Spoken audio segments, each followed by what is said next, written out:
আবুল কালাম আজাদ ভারতের সাবেক রাষ্ট্রপতি এবং প্রখ্যাত বিজ্ঞানী। ওনার একটা গুরুত্বপূর্ণ বক্তব্য আছে যে স্বপ্ন সেটাই যেটা ঘুমিয়ে ঘুমিয়ে দেখা হয় ওটা না, স্বপ্ন সেটাই যেটা বাস্তবে বাস্তবায়ন করা সম্ভব সেটাই হচ্ছে স্বপ্ন। অর্থাৎ যে পরিকল্পনা মাথার ভিতরে নিয়ে সেটাকে বাস্তবায়ন করা যাবে, এই বাস্তবায়নযোগ্য বিষয় এবং সেটাকে আলটিমেটলি বাস্তবায়ন করতে পারবে, এটাই হচ্ছে স্বপ্ন। আমি যদি সেই আঙ্গিকে বলি তাহলে এই যে ডক্টর মোহাম্মদ ইউনূস, তাকে ঘিরে যারা স্বপ্ন দেখেছিলেন আমি তাদের ভিতরে নই, কারণ আমি ওনার সম্পর্কে ওয়াকিবহল বহু পূর্ব থেকে। এই কারণে ওয়াকিবহল, এই ভদ্রলোক আমাদের মহান মুক্তিযুদ্ধের সময় প্রাপ্তবয়স্ক ছিলেন। একটা জাতির পরাধীনতার শৃঙ্খল ভেঙে নতুন একটা স্বাধীনতা নিয়ে আসার চেয়ে বড় স্বপ্ন আর কিছু থাকতে পারে না।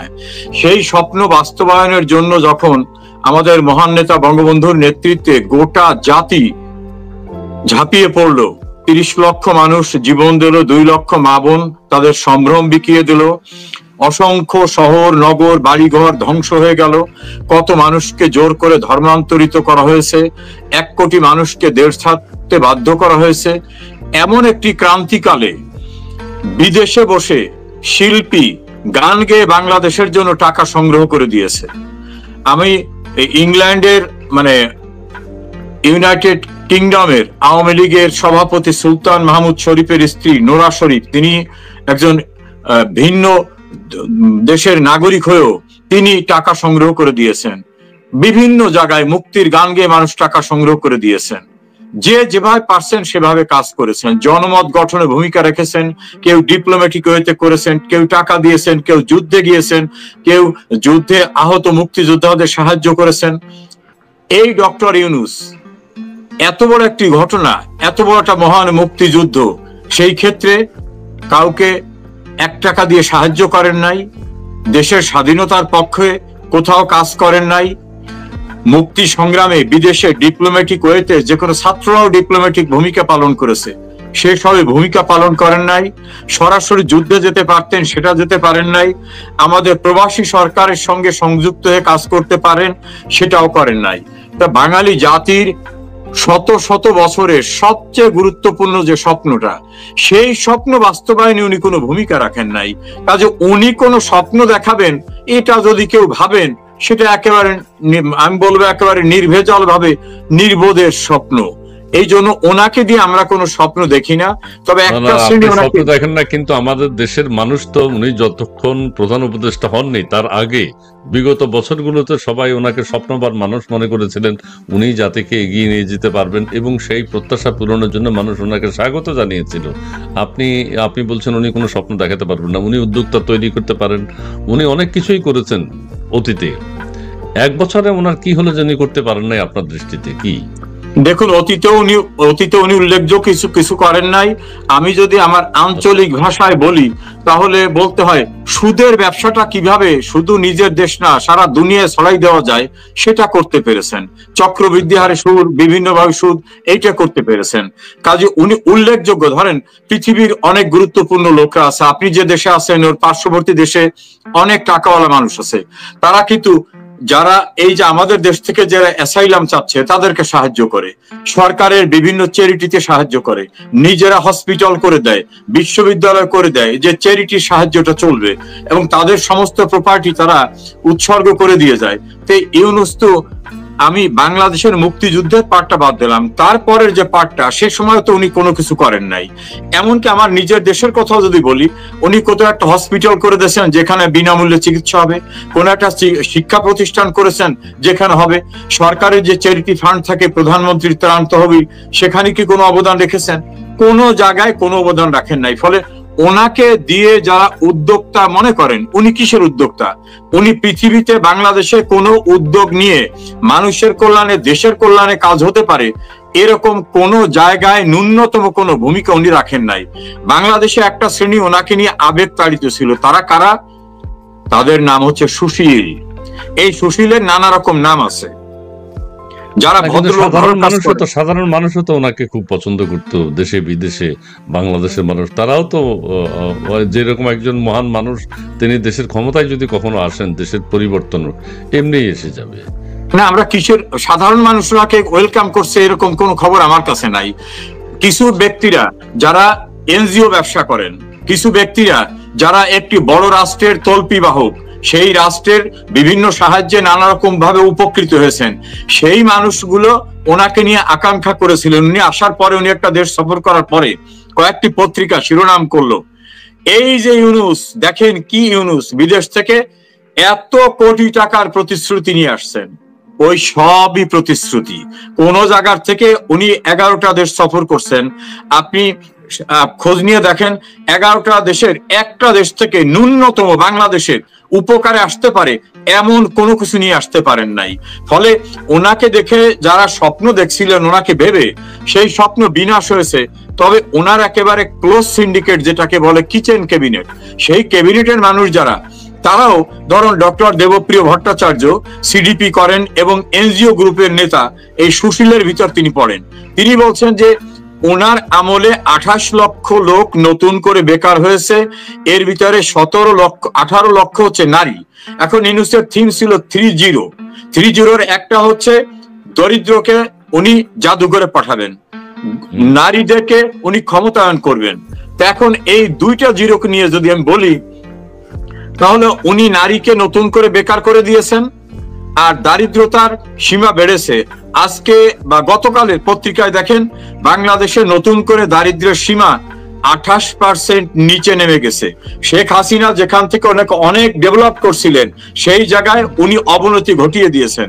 তাহলে ওনার যে জিরো, সেই জিরোটাকে এখন মানুষজন বলে, আসলে ওনার জিরোর অর্থ হলো যাদের ন্যূনতম কিছু আছে তাদের জিরো করে ছাড়ান দেবো, মানে একেবারে নিঃস্ব করে ছাড়ান দেবো।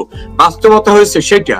আর একটা স্বপ্ন পূরণ হয়েছে ওনার যারা ঘনিষ্ঠ তাদের, তারা চেয়েছিলেন যে এই যে গ্রামীণ সিন্ডিকেটটা, এই সিন্ডিকেটের একটা গ্রামীণ ব্যাংক আছে, এখানে রাষ্ট্রের মালিকানা আছে 25 ভাগ। রাষ্ট্রের মালিকানা মানে সকল নাগরিকের, সেইটাকে কমিয়ে উনি 15 ভাগ নিয়ে আসছেন, যাতে রাষ্ট্রের মালিকানা অর্থাৎ সাধারণ মানুষের মালিকানা না থাকে। দ্বিতীয় একটা স্বপ্ন ওনাদের পূরণ হয়েছে, 666 কোটি টাকা ট্যাক্স পাবে রাষ্ট্র ওনার কাছে। এই রাষ্ট্র মানে কিন্তু দেশের সমস্ত নাগরিক, প্রতিটি নাগরিক। সেই ট্যাক্সের টাকাটা হাইকোর্টে উনি গেছিলেন মামলা করতে, যে ওখান থেকে এই ট্যাক্সটা মাফ করার জন্য। হাইকোর্ট দুই পক্ষের শুনানি করে, ওনারও বিখ্যাত আইনজীবীরা ছিল, শুনানি করে হাইকোর্ট বলছে না, এই ট্যাক্স রাষ্ট্র পাবে, এটা তোমাকে দিতে হবে। ফলে ওই ট্যাক্সটা ওনার দেওয়া বাধ্যতামূলক অবস্থায় ছিল রায়ে, সেইটা উনি নিজেরটা নিজে মওকুফ করছে। তৃতীয় হচ্ছে দুর্নীতির মামলা সহ ওনার বিরুদ্ধে 11টি মামলা ছিল। এই মামলাগুলোয় ওনার একটা তো জেল হয়ে গেছিল, আপিল করছেন, আপিলে শুনানি চলতেছিল। সমস্ত মামলাগুলোকে উনি ক্ষমতার অপব্যবহার করে মাফ করিয়ে নিয়েছেন। হাইকোর্টে একটা রিট মামলা ওনার ছিল, সেই রিটটায় ওনার বিপক্ষে রায় হয়েছিল। তো এটা ইসমাইল ভাই আপনিও জানেন, একটা রায় লিখতে জজ সাহেবদের অনেক সময় লাগে। ওপেন কোর্টে রায়টা তারা ঘোষণা করলেন যে ওনার রিট পিটিশন খারিজ করে দেওয়া হলো। উনি ক্ষমতায় আসলেন এর 2 দিন পরে, আসার পরে হঠাৎ করে সেই রায় পাল্টে গেল। আবার জজ কোর্টে ওনার একটা মামলা শুনানি ছিল, সেই মামলাটায় হাইকোর্ট ওনার পক্ষে রায় দেয় নাই। পরে উনি সুপ্রিম কোর্টে গেছেন, সুপ্রিম কোর্টে শুনানির অপেক্ষায় ছিল। ওই অপেক্ষমান অবস্থায় নিচের কোর্ট থেকে মামলা তুলে নিয়ে গেছে। আবার উনি একটা গ্রামীণ বিশ্ববিদ্যালয় নিয়েছেন, উনি একটা ডিজিটাল ওয়ালেট সিস্টেম নিয়েছেন। অর্থাৎ ওনাদের গ্রামীণ সিন্ডিকেটের যেসব স্বপ্ন ছিল সেটা উনি বাস্তবায়ন করছেন। সাধারণ মানুষের কোন স্বপ্ন উনি বা ওনার এই আমলে ন্যূনতম কোনো কিছু বাস্তবায়িত হয়নি। জি জি, উনি একজন উদ্যোক্তা, উনি তো এটা করবেনই, আপনারা অন্য কিছু আশা করেন কেন আমি এটা বুঝি না। যাই হোক, উনি নিজে উদ্যোক্তা না, নিজের উদ্যোগে তিনি এখন করবেন, এটাই তো স্বাভাবিক, এবং সেটা করেছেন, উনি করে চলেছেন। পরবর্তীতে ওনার অবর্তমানে অন্য কাউকে হয়তো তিনি উদ্যোক্তা বানাবেন না। তিনি তো বলেছেন টাকা নাই টাকা নাই, এসব কথা বলে কোনো লাভ নাই, বলতে হবে বুদ্ধি নেই বুদ্ধি নেই। তাহলে আমাদের নতুন প্রজন্মকে তো উনি শিখিয়েছেন কিভাবে টাকা ইনকাম করতে হয়, কিভাবে উদ্যোক্তা হতে হয়, তিনি উদ্যোক্তা হয়ে সেটি দেখাচ্ছেন। আচ্ছা ঠিক আছে, নাহিয়ান নাজাহ তিনি বলেছেন দেশটা লুটপাটের মহোৎসব চলছে। ধন্যবাদ আপনাকে। আমাদের দর্শকবৃন্দ আপনারা একটু শেয়ার করে দেবেন, আপনারা কমেন্টস করছেন, অনেক ধন্যবাদ আপনাকে। সিদ্দিকুর রহমান তিনি হচ্ছেন ফজলু স্যারকে হাজার হাজার সালাম। যে ফজলুর রহমান সাহেবকে নিয়ে আমরা কিছু কথা বলতে হবে অবশ্যই। তারপরে রয়েছে MCRB, সবকিছু জান্নাতে গিয়ে নিয়ে যাবে। হ্যাঁ, সবাইকে জান্নাতে যাবে, জান্নাতের সার্টিফিকেট বিক্রি হচ্ছে। মোহাম্মদ হান্নান, আপনারা কখন আসেন সে ব্যাপারে জনগণ জানতে চায়, আসবেন। আচ্ছা, মৃণাল ঢালি, বাংলাদেশে এখন রাজনৈতিক দল দুটি, জামাত এবং আওয়ামী লীগ। এখন সিদ্ধান্ত নিতে হবে, সিদ্ধান্ত আপনার আমার, কোন পক্ষে থাকবেন। যদি সুন্দর দেশের আকাঙ্ক্ষা করেন মুক্তিযুদ্ধের প্রস্তুতি নিতেই হবে। জি, ধন্যবাদ মৃণাল ঢালি আপনাকে। এবং ইমরান হোসাইন, ডক্টর ইউনূস আমেরিকার কাছে দেশ বিক্রি করতে চায়। ডক্টর ইউনূস নিজের লাভ ছাড়া আর কিছুই বুঝে না। উনিও বুঝছেন, সবাই বুঝছে, সাধারণ মানুষ সবাই বুঝতে পারছে। আমাদের আজকের অতিথিও যেটা বললেন, আরিফ আজাদ, তিনি বলছেন ইউনূসের নোবেল প্রাপ্তি এবং পৃথিবীর সবচেয়ে বেশি পুরস্কার সংগ্রাহক, সব আন্তর্জাতিক তামাশা, প্রতিটা প্রাপ্তি বাংলাদেশের জন্য একটা গজব। আচ্ছা, আমরা পুরোটা পড়লাম না, বাংলাদেশের জন্য একটা গজব।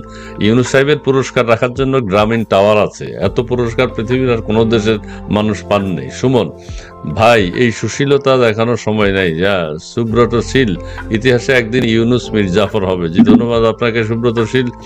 জি, আমরা আরো, আমি বাঙালি, আগামী নির্বাচনে আওয়ামী লীগ অংশ নিতে পারবে কি না, আর না নিলে কাকে ভোট দিবে, জয় করবে, জয় বাংলা, জয় বঙ্গবন্ধু। জি, এটাও একটা প্রশ্ন। কিন্তু ভোট এখন জনগণ চাচ্ছে যে ভোট যাতে না হয়, হওয়ার দরকারটা কি? কারণ পিআর টিআর নিয়ে কি, পাবলিক রিলেশন, পিআর নিয়ে কি খুব ঝামেলা হচ্ছে। এক পক্ষ চাচ্ছে পিআর, আরেক পক্ষ, অনেকগুলো পক্ষ চাচ্ছে, বিএনপি যাচ্ছে না পিআর।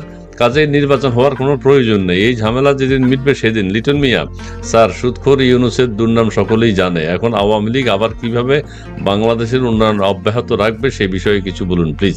হ্যাঁ, ধন্যবাদ লিটন মিয়া, আপনাকে চমৎকার প্রশ্ন করেছেন। মোহাম্মদ ফখরুল, প্রবাস জীবন, সম্মানিত স্যার, আপনার কাছে আমার একটি প্রশ্ন। এই মুহূর্তে তিনি এমন নেতাকর্মীদের উদ্দেশ্যে আপনার মূল্যবান বক্তব্য রাখবেন এবং সবাই ঐক্যবদ্ধ হয়ে আওয়ামী লীগকে দেশ কিভাবে ফেরানো যায় কিছু আংশিক পরিকল্পনা সবার উদ্দেশ্যে বলবেন। আচ্ছা, মানে কিছু পরিকল্পনা, তৃণমূলের নেতারা কর্মীরা, তাদের বিরুদ্ধে মামলা মোকদ্দমা আছে, সেগুলো প্রত্যাহারের ব্যাপারে, তাদের জামিনের ব্যাপারে আপনারা কোনো বিষয়ে চেষ্টা করছেন কিনা সেটি বলবেন। হাইকোর্ট বটতলায় স্যান্ডেল পায়ে যেসব উকিল আসতো তার ভিতর সার্জিস আলমের শ্বশুরকে হাইকোর্ট বিচারপতি বানালো, কি বলেন? আচ্ছা, বিচারপতির বিষয়টা একটু আলাপ করব, যে শ্বশুর কোটায় একজন বিচারপতি হয়েছেন এবং তার ওয়াইফও কোনো কিছু হবে কিনা, ঢাকার বাংলাদেশের সার্জিসের ওয়াইফ, সেটাও বউ কোটায় যদি হয় সেটাও একটু বলবেন। আর আপনার কাছে এখন যেটা চাই, ফজলুর রহমান সাহেব সম্পর্কে যদি আপনি একটু কিছু বলেন। জি, ওনার উপর যে মানসিক অত্যাচার হচ্ছে, তার বাসার সামনে মব সৃষ্টি করা হচ্ছে এবং বিভিন্ন স্লোগান নিয়ে আটজন বিক্ষোভকারী সেখানে অবস্থান করছেন। 18 কোটি মানুষের মধ্যে 8 জনের আঘাত লেগেছে হৃদয়ে, সেটার ব্যাপারে একটু যদি বলেন। দেখুন, অ্যাডভোকেট ফজলুর রহমানকে আমি 1981 সাল থেকে চিনি। আমি ছাত্র রাজনীতি করতাম, তখন ওবায়দুল কাদের সাহেব ছিলেন ছাত্রলীগের প্রেসিডেন্ট, বাহালুল মজনুন চুন্নু ছিলেন ছাত্রলীগের সাধারণ সম্পাদক। তখন থেকে আমি ছাত্রলীগের রাজনীতির সঙ্গে খুব ঘনিষ্ঠভাবে ওনাদের সঙ্গে মিশতাম। সেই ধারাবাহিকতায় ওনার সঙ্গে আমার খুব ভালো জানাশোনা। ওনার একটা বৈশিষ্ট্য আছে, এই বৈশিষ্ট্য অনেক সময় আমরাও একমত হইনি। উনি খুবই স্পষ্টবাদী এবং লাউড অ্যান্ড ক্লিয়ার, উনি যেটা বোঝেন সেটা বলবেন। ওনাকে মন্ত্রিত্বের অফার দেওয়ার পরেও আওয়ামী লীগ সরকার আমলে উনি ওনার ইগো যেটা ওইটা করবেন। একটা জায়গায় উনি কোনোদিন লড়চড় করেন নাই। মুক্তিযুদ্ধের চেতনা, স্বাধীন বাংলাদেশ, অসাম্প্রদায়িকতা, প্রগতিশীল রাজনীতি, এই প্রশ্নে উনি কোনো সময় সারেন্ডার করেন নাই। উনি বিভিন্ন কারণে আওয়ামী লীগ থেকে চলে গেছেন, পরবর্তীতে উনি বঙ্গবীর কাদের সিদ্দিকের সঙ্গে একটা দলে গেছেন, পরে বিএনপিতে গেছেন, দ্যাট ইজ ডিফারেন্ট পার্ট। কিন্তু বিএনপিতে গেলেও ওনার যে আদর্শিক জায়গাটা, বঙ্গবন্ধু, মুক্তিযুদ্ধ, স্বাধীন বাংলাদেশ, অসাম্প্রদায়িকতা এবং স্বাধীনতা বিরোধীদের প্রতি ওনার ঘৃণা, এই জায়গাটা উনি কোনো সময় সারেন্ডার করেন নাই। আমি তার পরবর্তীতে ওনার সঙ্গে কোর্ট অঙ্গনে, আমিও প্রায় 38 বছর আইন পেশায়, উনিও আইন পেশা আছেন, ওখানে ওনার চরিত্র একই চরিত্র দেখছি, কোন সময় চেঞ্জ হয়নি। তো উনি বিএনপি দেখলাম তাকে একটা শোকজ নোটিশ করে তার সদস্য পদ সাসপেন্ড করছে ফর টাইমিং। সেখানে উনি বলছেন যে আমি মুক্তিযুদ্ধ এই প্রশ্নে কোনোভাবে সারেন্ডার করব না, এটা আমি সবসময় বলে যাব। স্বাধীনতা বিরোধীদের বিরুদ্ধে আমি কথা বলবো, এটা কোনোভাবে বিএনপির দলের বিরুদ্ধে কথা বলা না। এখন ওনার বাংলাদেশের সামনে যারা গেছে, আমি দেখলাম গোলাম মাওলা রনি একজন গণমাধ্যম ব্যক্তিত্ব, সাবেক এমপি, তিনি তাদের সম্পর্কে ফেসবুকে স্ট্যাটাস এবং ভিডিও করেছেন। একটা মেয়েকে দেখলাম সেখানে স্লোগান দিচ্ছে, একটা মহিলাদের যে ফিমেল অর্গান, সেই ফিমেল অর্গানের নাম উল্লেখ করে ফজলুর রহমান সাহেবকে ডাকতেছেন। তা যে আমাদের দেশে, আমাদের যে কালচার বাংলাদেশের, মুসলিম হোক হিন্দু হোক, কেউ কিন্তু ফিমেল অর্গান মেল অর্গান এইটার নাম উচ্চারণ করে না কখনো। আর ওই মেয়ে স্লোগান দিচ্ছে ফিমেল অর্গান নাম উচ্চারণ করে, তার পাশে আবার টুপি পরা একজন লোক বসা আছে, তারা আবার ওর স্লোগানে রেসপন্স করতেছে। আজকে দেখলাম আর একজনে লিখছেন যে পতিতালয়ের লোকরাও কিন্তু তার নিজের যে ভ্যাজাইনাল এটা নিয়ে শব্দ ব্যবহার করে না। আমি নবনীতা চৌধুরীর একটা টকশো ভিডিও দেখলাম, তিনিও বলছেন যে এই শব্দটা উচ্চারণ করা যায় না। এই জাতীয় শব্দ উচ্চারণ করে যারা ফজলুর রহমানকে নিন্দা জানাচ্ছে, অনেকেরই ধারণা এরা বোধহয় নিষিদ্ধ পল্লীর থেকে উঠে আসা বা নিষিদ্ধ পল্লীর সন্তান অথবা পরিবার বোধহয় ওরকম। এইসবে কিছু যাবে আসবে না। ফজলুর রহমানকে সারা বাংলাদেশের মানুষ, বিশেষ করে ৭১-এর পরাজিত শক্তির যারা এখানে রিপ্রেজেন্ট করে বা জারজ সত্তা, তারা ছাড়া সারা বাংলাদেশের মানুষ তাকে সেলুট জানায়। ফজলুর রহমানকে আমিও আপনার এই প্রোগ্রামের মধ্য থেকে আমার অন্তরের অন্তঃস্থল থেকে শ্রদ্ধা জানাই।